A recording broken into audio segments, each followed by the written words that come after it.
My Snapchat real quick. We can get going.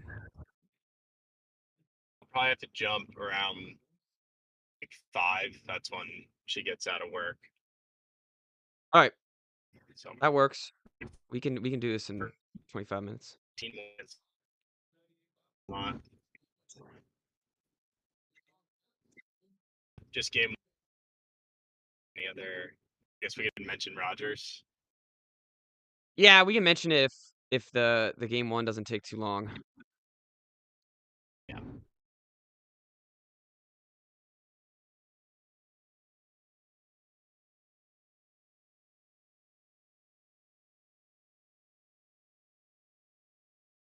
All right.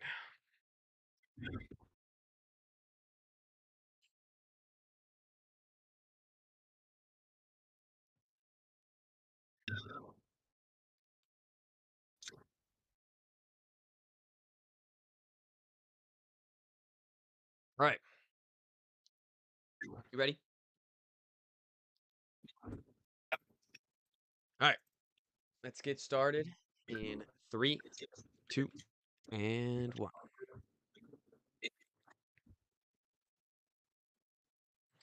Hello and welcome to Wise Guys Podcast. I'm your host, Brady Fitzgerald, joined as always by my co-host, Chris Hagan. How you guys doing? If Chris is a little quiet today, it's because he's in the car.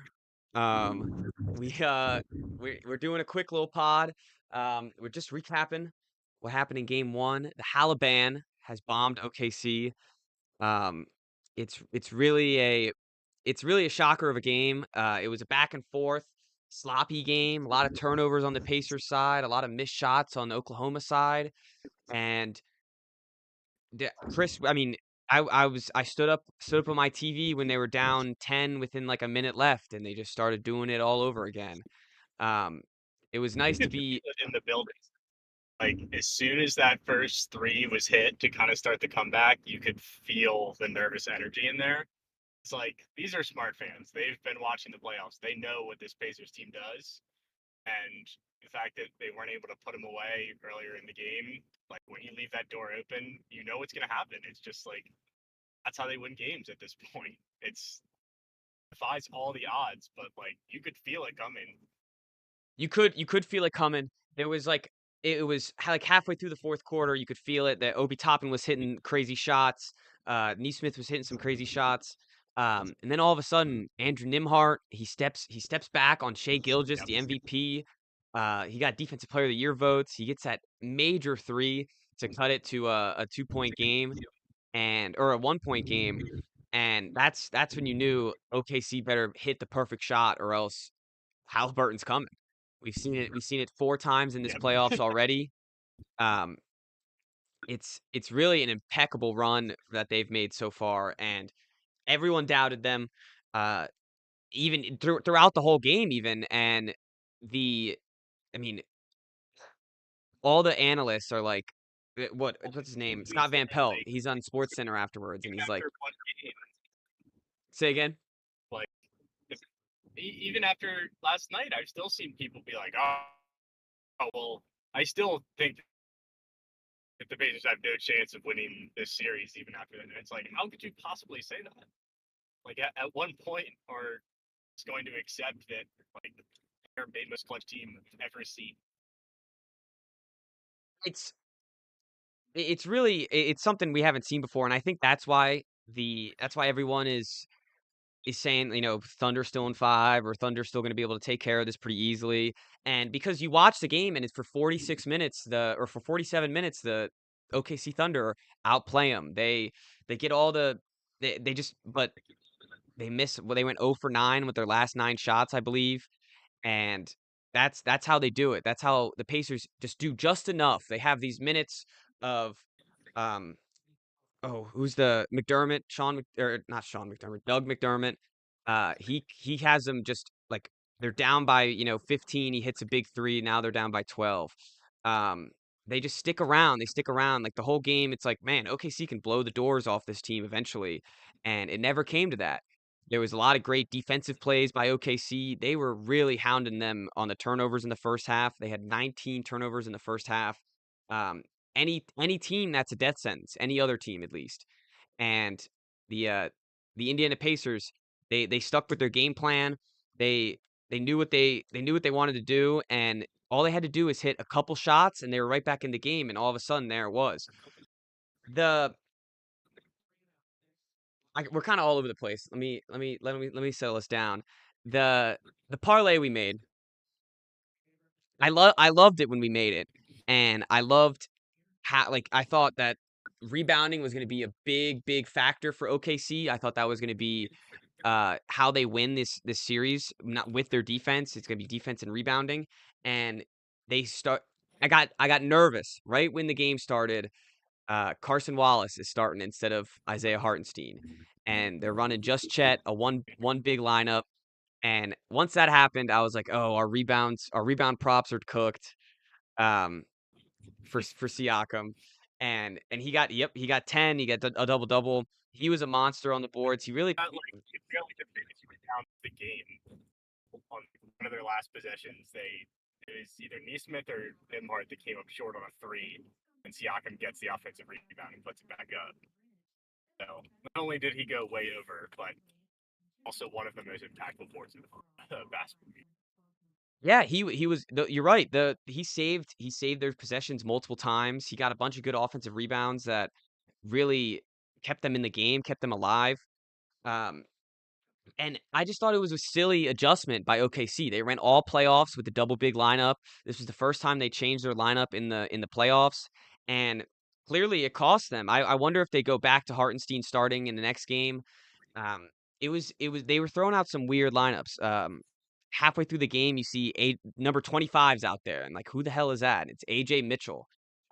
I couldn't tell you anything about AJ Mitchell, and he's out there like he's not doing much. Like, and when they throw out these random guys out there, it gives the Pacers a chance to attack those players. When Isaiah Joe's out there, when AJ Mitchell's out there, and when Hartenstein and Chet are both out there, they don't have anyone they can switch onto for an easy bucket. So I thought that was a really questionable decision. I clearly came back to bite them. I mean, they got out rebounded by 17, I believe, and it that's what kept the Pacers in that game and kept them alive. That and the missed shots, of course. Um, but so that immediately made my our parlay cooked. That and then Benedict Mathurin, I thought he was going to be more of an X factor for the Pacers. I think that they found something with him. I mean, he is hyper aggressive. His first 4 points were all off the free throw line. And then I think he got another a bucket or two late, but he got 7 instead of 7.5. Um, but I think going forward, I mean, you gotta be ecstatic if you're a Pacers fan. You have to be hopeful now. They they played a terrible game and won by one. So the fact that they were able to win that game and they did basically the first half. I mean, it looked like they didn't even know how to play basketball in the first half. They were getting ran out the building. They were losing turnovers left and right. But then there was always like 1 3 or 1 or 2 threes that kept them within a 12-point, 15-point lead, or sorry, 12-point, 15-point deficit. Um, to keep I guess OKC on their toes. Um, it it's like it's an insane game. I mean, Halliburton, he hits the shot, of course, but he had a terrible game. The announcers were talking about tour dates right before he hit the shot. Richard Jefferson saying you can't shoot tour dates and expect to win the NBA Finals, and he did. Um, so it is only one game. If I'm OKC, this is it's a wake up call. So it's another wake up call for OKC. They need to play their double bigs. They need to play the lineup that they know. The offense just looks sloppy. It was a lot of Shea Gilgeous shots. Um, Not a lot of flow that they normally have on the offensive side, and yet they were still up 12 almost the whole game. So I where do you think OKC has to adjust? Well, the lineup thing is what was most puzzling to me after this game because Chet like barely even played in the second half. Wasn't on the Yep. floor at the end of the game. I think he played like 25 minutes and didn't play well. Like I think he was 2 of 9 from the floor, only had like 5, 6 points. But was he that bad that like you sacrifice his height and ability down the stretch? It's just very confusing to me. And it's almost like there has to be some sort of trust issue between him and the coach for him not to be in there. And like for them to storm through the Western Conference and then to change up their lineup going into the finals, it almost feels like over coaching. It's like why are we changing something up? And I get the Pacers are a much different beast than anyone they've seen so far. Like it's not like they've gone through a bunch of easy teams that like basketball or anything like that. And now they're facing this offensive juggernaut. So that was kind of strange to me. Um, that there has to be like a loss of trust there. So I'm very curious if we're going to hear something comes out or if it was just like panicked coaching move, like, oh, he's playing terrible, like we got to get him out. Almost like what Rick Pitino did with his best player, RJ Lewis, in the game that they lost to Arkansas. He carried him all season and they benched him in like the last 4 minutes of their elimination game in the tournament. Um, I don't know. Obviously, Chet's not their best player, but it was very, very odd to me. So I would expect them to just go back to the normal lineup. Um, they'll be fine in game 2, but like you can't fart around with this Pacers team. Like if they don't play well to start, to bury them. It's almost like a rope a dope where Indiana just lets you think you're hitting all these big punches, and then you look up in the fourth quarter, there's 3 minutes left, and it's less than a double digit game, and all of a sudden you're in trouble. It is like a rope a dope, and what I thought was interesting is if you expected any team to make a lineup change going into the finals without seeing the matchups yet, you'd expect it to be the Pacers. You expect it to be Indiana just because oh, this OKC team has won 80 games. You know, they only have 18 losses. Um, well, I guess 19 now, but they like we have to switch up something to make sure that we still play the way that we want to play. And they didn't. They stuck to their guns. They stuck to exactly what they've been doing all playoffs. And OKC kind of panicked in that sense. I don't know why they it almost like they were like, "Oh, eventually we're going to have to bench one of the two bigs, so let's do it to start and then we'll just get we'll just start like it was almost like this is going to be our adjustment later on, so we might as well do it now." And it Right. just didn't make much sense because and Hartenstein played 17 minutes, his first and he had like 11 points in his first 6 minutes. It seemed like he was very effective every time he was on the court, and maybe it was just like Miles Turner is taller than him, and Siakam's big too. But then going small, you're just eliminating the rebounds that that the Pacers ended up getting. And of course, that shot doesn't go in. We're talking about OKC. We're talking about how smart they were to switch up the lineup, and so it's a game of it's make or miss league as we've said multiple times on this pod, and they just ended up going 0 for 9 to end the game. I don't know. I don't think you should panic if you're an OKC fan.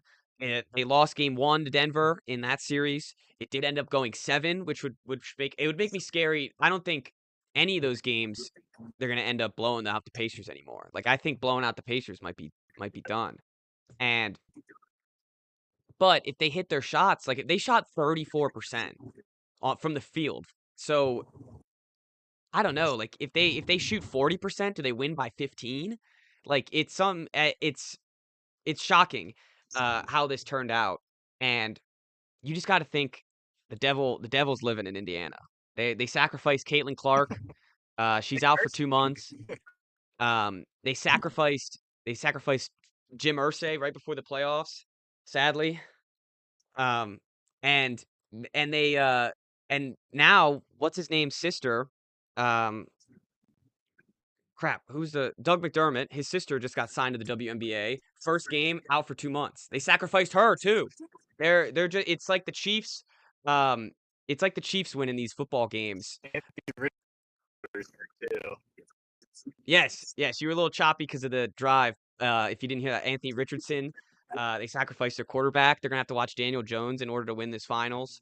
Um, it's really it's really some Chiefs level, chicanery here, and, like, it was just a shock to everyone. I stayed up, just because, I worked online today, so I was like, I'll sleep in, well, see if they come back, and they were down like 12 within, like, 3 minutes left. So, it's they pull out these insane comebacks. Um, I think OKC will be okay, though. I think that this will wake them up. They should not be, they should not we talked about pressure last time, and I think they didn't feel the pressure coming in. The crowd was with them the whole time. The crowd felt the pressure, I'll tell you that, and Yeah. and now coming in, they have to be ready. They have to know what they're gonna do and what they're gonna take care of. And I wonder if they switch that lineup back up. Maybe they canter it a little bit more, but there was there was some questionable lineup decisions that just didn't make much sense. Um, all right, let's. I don't know what else to talk about. I mean, that's I'll add this, that at the end of the game that like they make their shots, they win by 15.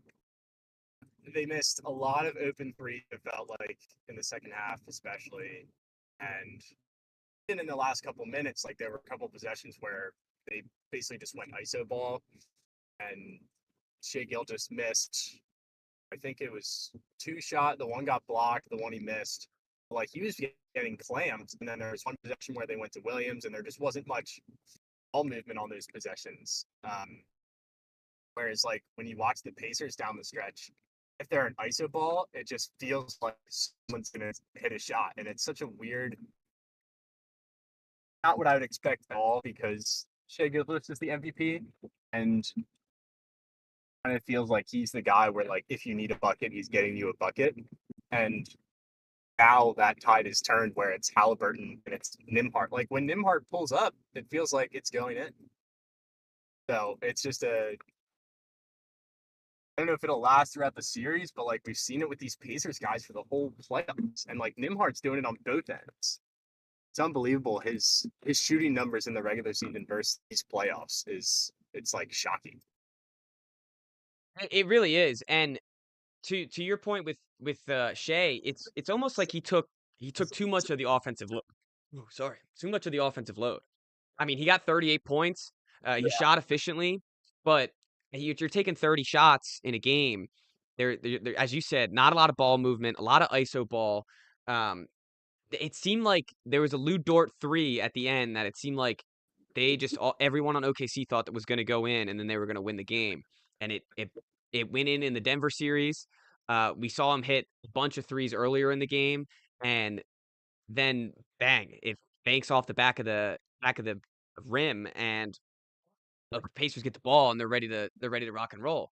It's We're gonna have to see some more ball movement from OKC. We're gonna have to see some more assist numbers, um, and it's it is you're funny because you're right. When Andrew Nimhart takes that step back, I was like, holy shit, that's gonna go in. And you see, in the corner, Obi Toppin, like all those threes, just I think he made 5 of them. Like, how does like they come in and they have this. They're there for the moment, even though Obi Toppin had a terrible first. Right when he subbed in, he had 2 turnovers instantly, and they benched him again. And then he hits 5 out of 8 threes. So they're built for the fourth quarter. They're built for these clutch moments. And we talked about heartbreak too, and maybe you don't need a heartbreak season, and maybe this will be the heartbreak series for OKC that comes back next year and rallies the troops and brings them that much closer together. But this could also be the game that does that, and the game that's like everyone's got to settle down. This team's never gonna stop running. They're gonna push the pace. And I felt like they could have pushed the pace even faster. There was a couple times where the Pacers settled on some weird like transition threes, especially early. Like Miles Turner's taking threes really early. That was weird. And they could just get to the. I feel like they could get to the basket more. Um, and part of that is the defense of OKC. Every time they dribbled into the middle, they lost the ball. Like it was that was like probably 16 of the turnovers in the first half was just losing it, dribbling into the middle of the court. And the oh, man, I it's this was such a weird game. It's one of the greatest, I think one of the greatest finals games I watched in a recent memory. And but most of the time it was a rock fest. It was either a turnover on one side and a brick on the other side, um, or a great defensive play that led to a fast break for OKC. And then all of a sudden, the three started raining down for the Pacers, and they started getting these great rebounds. Uh, and and bam, there it just happens like just like that. Um, once the boldest call I think was, there's 13 seconds left, maybe even less. Um, Pacers are running down with the ball. Rick Carlisle doesn't call a timeout, lets his guys Yep. play, and Tyrese Halliburton just gets in his spot, and the whole arena knew it was going in. If you look at the Yep. picture of him taking the shot, it's in 4K. You see more than 1,000 OKC fans, just holding their hand over their head like this is it. Yep. I love the not calling a timeout. That's like my favorite thing that coaches do. Just let Mhm. him play, especially if you have a guy like that. You're like, why do you need to draw up a play for Yeah, him? Set up on defense, take whoever to them right off the inbound. Um, Carlisle's old school like it is that. very, Even when they're, like the foul up three, he doesn't do that either. He doesn't yeah. foul up three. He And he there's lets his guys definitely play. a disconnect, like coaching wise, in this series because let me say his name, Daniel. How do you Dagnont. pronounce it? Dagnont? Agnaw.